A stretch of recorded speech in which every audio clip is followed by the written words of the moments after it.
Hello dear students, इस lecture में हम लोग लॉज ऑफ थर्मोडायनेमिक्स टॉपिक पर based previous year JEE advance के कुछ प्रॉब्लम सॉल्व करेंगे। तो ये दो प्रॉब्लम्स हैं, अगला प्रॉब्लम ये है और ये जेई 2006 का प्रॉब्लम है। तो चारों प्रॉब्लम्स को आप पहले खुद से अटेम्प्ट करिए, खुद से अटेम्प्ट करने के बाद आप इसका सॉल्यूशन वीडियो देखिए। फर्स्ट प्रॉब्लम हमने जेई 2001 से लिया है, बहुत ही आसान क्वेश्चन है। In a given process on an ideal gas dW is equal to 0, dQ is less than 0।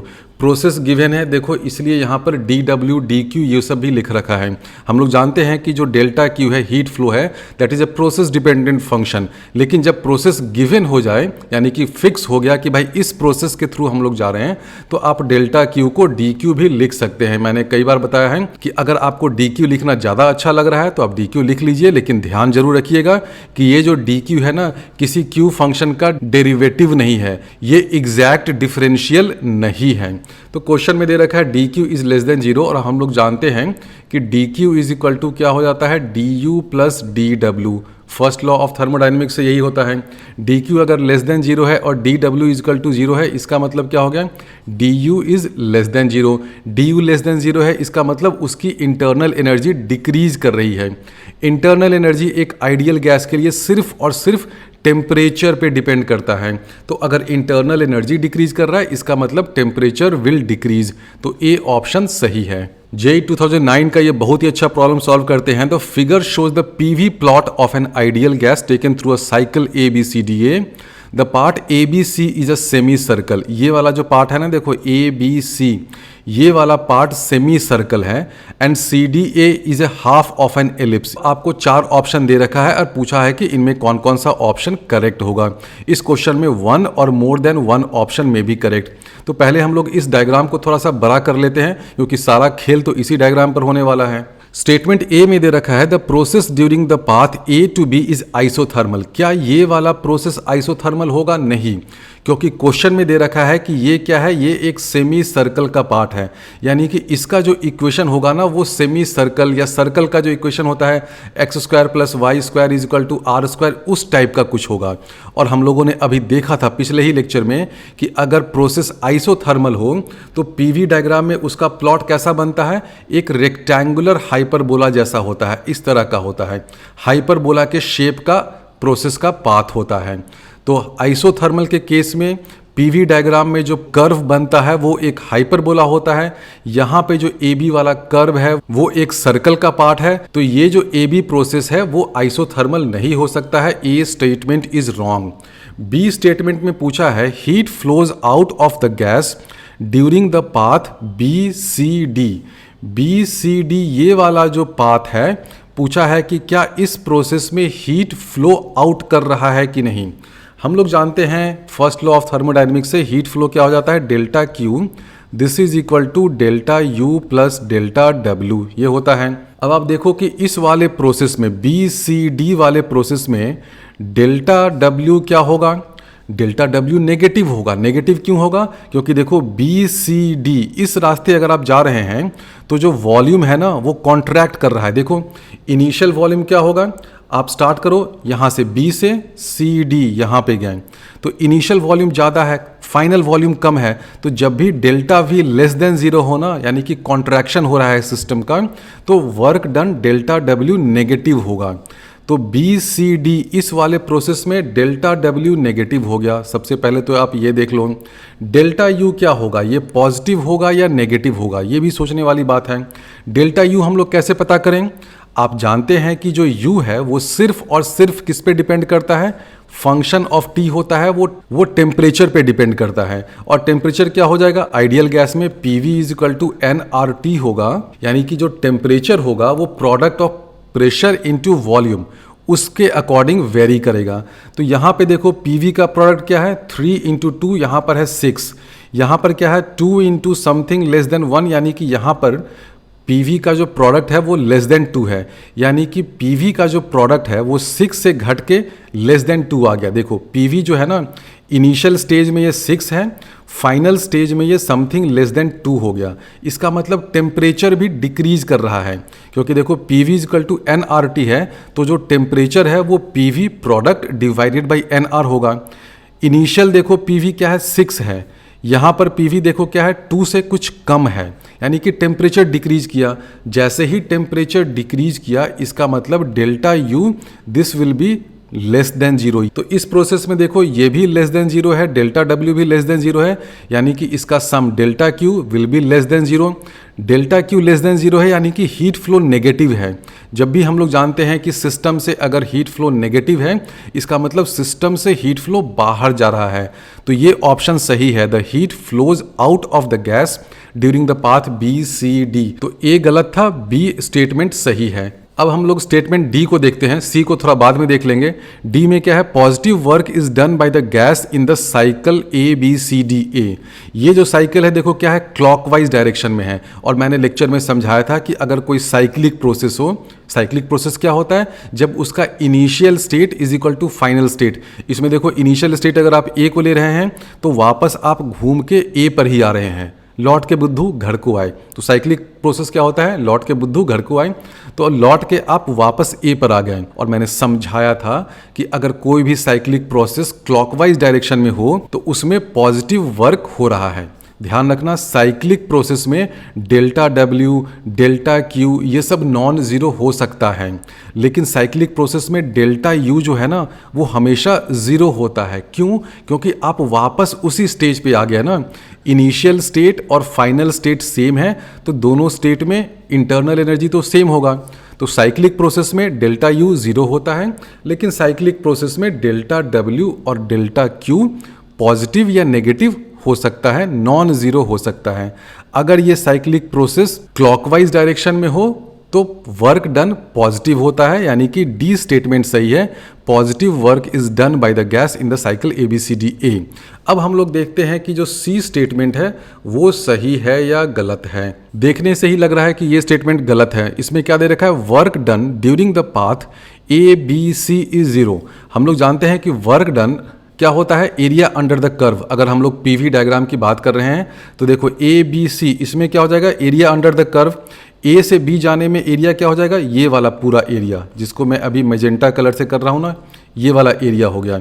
जब आप वापस बी से सी जा रहे हैं तो वर्क डन नेगेटिव होगा, और वो वर्क डन क्या हो जाएगा, बी सी कर्व के नीचे का एरिया। तो उसको हम लोग दूसरे कलर से कर दें, ये ग्रीन वाला, तो वो वाला एरिया तो माइनस हो गया, क्योंकि बी से सी जाने में नेगेटिव वर्क हो रहा है ना, देखो कॉन्ट्रैक्शन हो रहा है। तो नेट वर्क क्या हो गया, ये जो सेमी सर्कुलर रीजन है ना, देखो ये वाला सेमी सर्कुलर रीजन, इस सेमी सर्कुलर रीजन का जो भी एरिया है that is the work done in process A to B and B to C. तो ये एरिया तो जीरो नहीं है, तो सी स्टेटमेंट गलत है। अगर आपसे पूछे कि what is the exact work done in this process A B C, तो आप क्या करिएगा, आप इस रीजन का एरिया निकाल लीजिए। आपको इसका रेडियस मालूम है, ये सेमी सर्कुलर रीजन है ना, इसका रेडियस क्या है, देखो 2 से 3 रेडियस हो गया 1, तो सेमी सर्कुलर रीजन का एरिया क्या हो जाएगा, पाई आर स्क्वायर बाई 2, यानी कि ये हो जाएगा पाई बाई 2। तो pi by 2 joule is the net work done in going from A to B and B to C. तो इस रीजन में जो वर्क डन वो क्या हो जाएगा, pi by 2 joules. JEE advance 2014 का ये प्रॉब्लम है, a thermodynamic system is taken from an initial state I with internal energy U I is equal to 100 joule to the final state F, ये final state है, along two different paths IAF and IBF as schematically shown in the figure. The work done by the system along the path AF, IB and BF वो सब दे रखा है। The heat supplied to the system along the path IAF, IB, BF ये दे रखा है। If the internal energy of the system UB is equal to 200 joule and QIAF is equal to 500 joule, then the ratio of this is equal to। अब question में दे रखा है कि ये जो गैस है ना वो I से F इस दो इक्विलिब्रियम स्टेट के बीच में जा रहा है, लेकिन दो डिफरेंट रास्ते से। एक रास्ता ऐसे है, दूसरा रास्ता ऐसे है, और आपसे पूछा है QBF बाई QIB इसका रेशियो क्या होगा। अब इस तरह का जो प्रोसेस हो तो आप किसी भी दो स्टेज को इनिशियल स्टेट और फाइनल स्टेट अज्यूम कर सकते हैं। वैसे क्वेश्चन में दे रखा है कि इनिशियल स्टेट ये है और फाइनल स्टेट ये है, लेकिन मुझे कोई परवाह नहीं है अगर मैं इस आई को इनिशियल स्टेट मानूं और बी को फाइनल स्टेट मान लूं। उस केस में क्या हो जाएगा, प्रोसेस को इस रास्ते से ऐसे घूम के मुझे वापस आना पड़ेगा।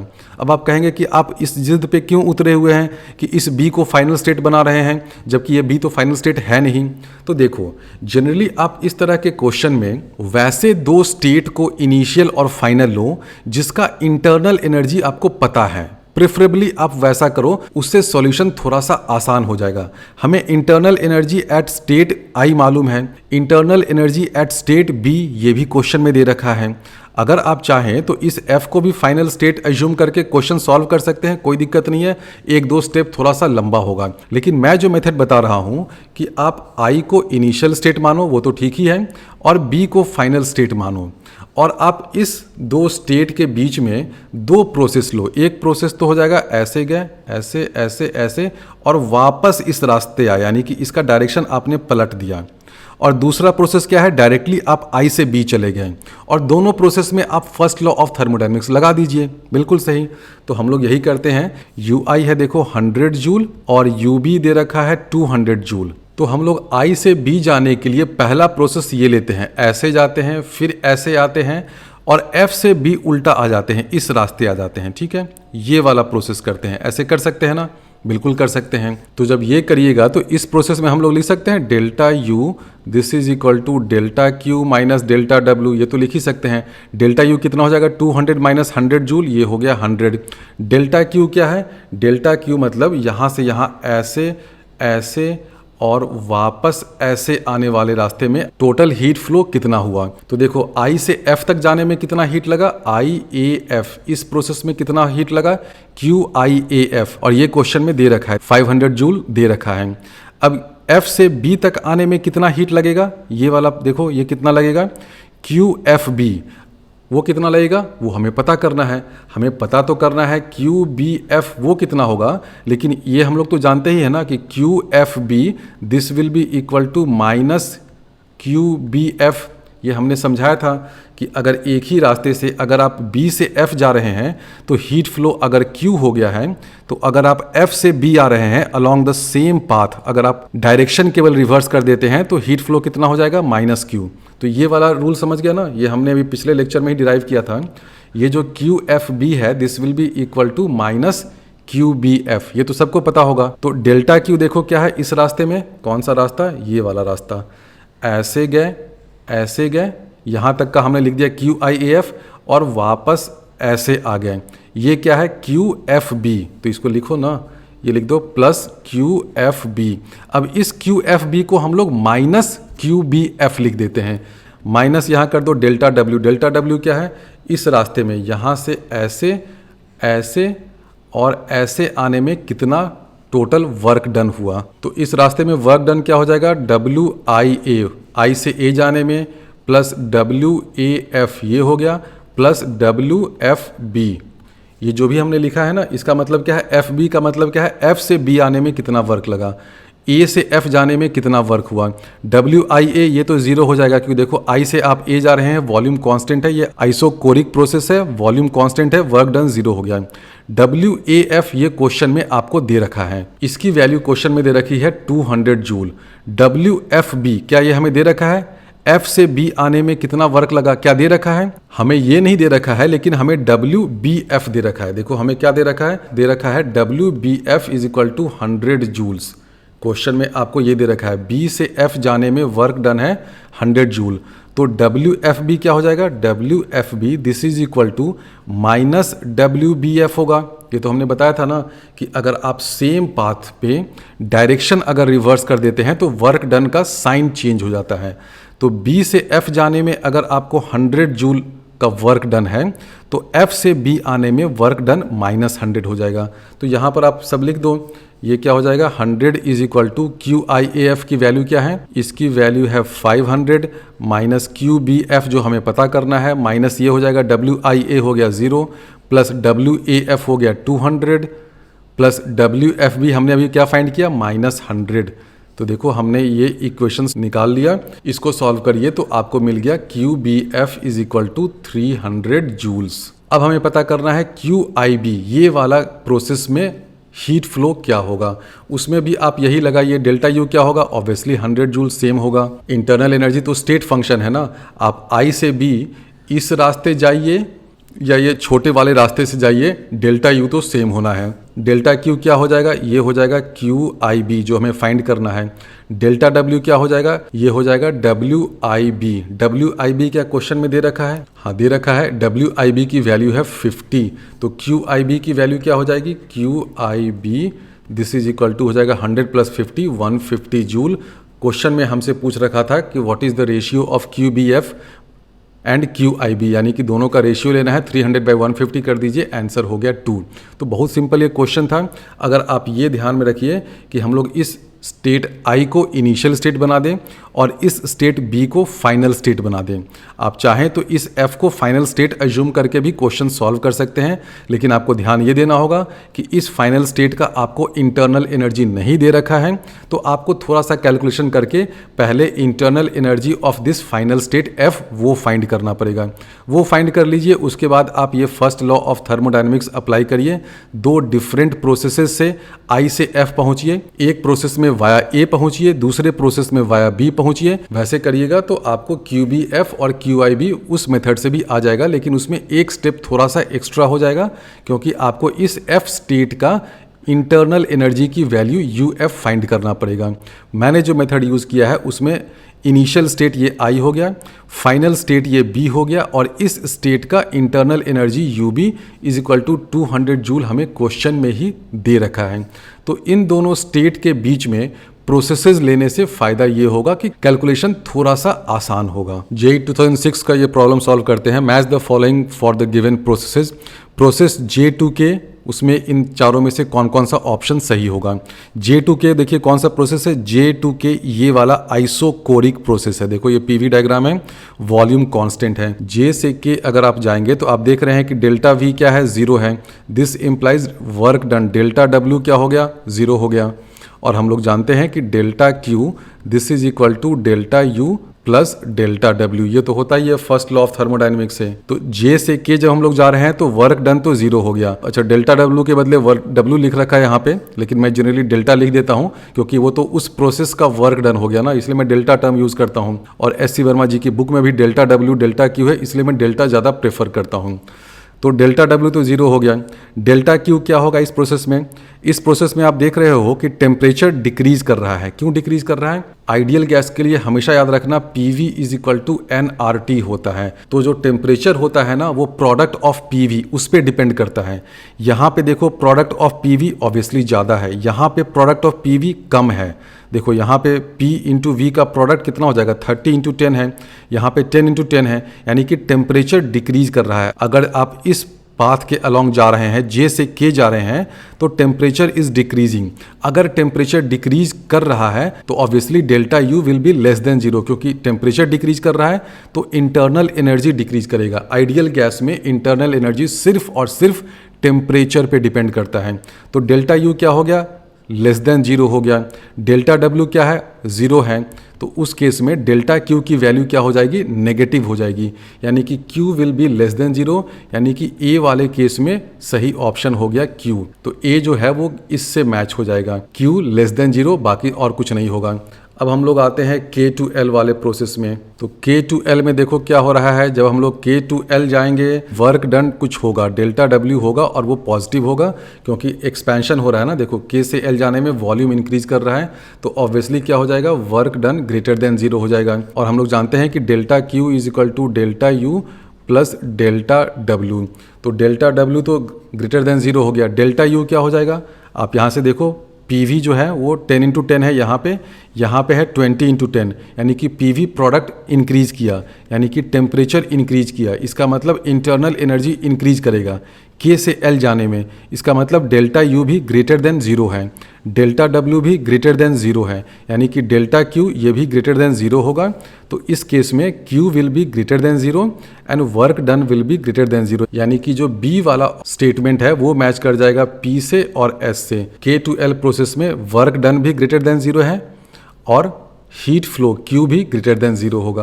अब हम लोग L2M इसमें देखते हैं। L2M में वर्क डन 0 है क्योंकि ये भी आइसोकोरिक प्रोसेस है, तो लिख दो वर्क डन W इसमें 0 हो गया और Q is equal to U plus W होगा। हमने डेल्टा सब जगह नहीं लिखा है क्योंकि आप तो अब समझ ही रहे हैं ना। तो वर्क डन 0 हो गया। इंटरनल एनर्जी क्या होगा, L से M जाने में टेम्परेचर इंक्रीज करेगा, क्योंकि देखो यहाँ पर PV प्रोडक्ट क्या है, 10 इंटू 20 है, यहाँ पे पीवी प्रोडक्ट 20 इंटू 20 है, तो पीवी इंक्रीज किया ना, तो टेम्परेचर इंक्रीज किया।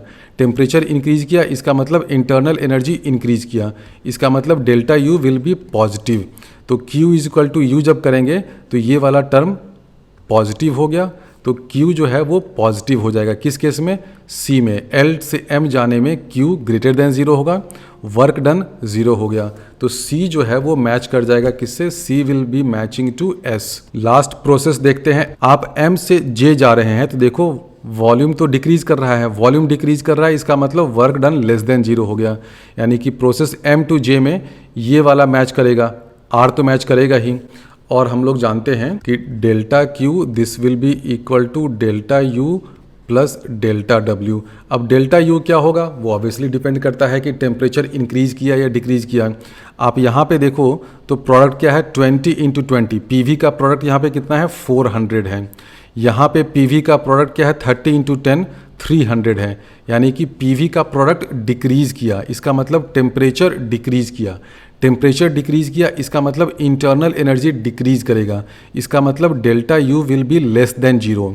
तो डेल्टा यू लेस देन 0 हो गया, डेल्टा डब्ल्यू लेस देन 0 हो गया, it means delta Q will be less than 0। तो प्रोसेस M टू J में Q will be less than 0 यानी कि Q से मैच करेगा, and W will be less than 0 यानी कि वो R से भी मैच करेगा। तो सही आंसर हो गया D will be matching with Q and R।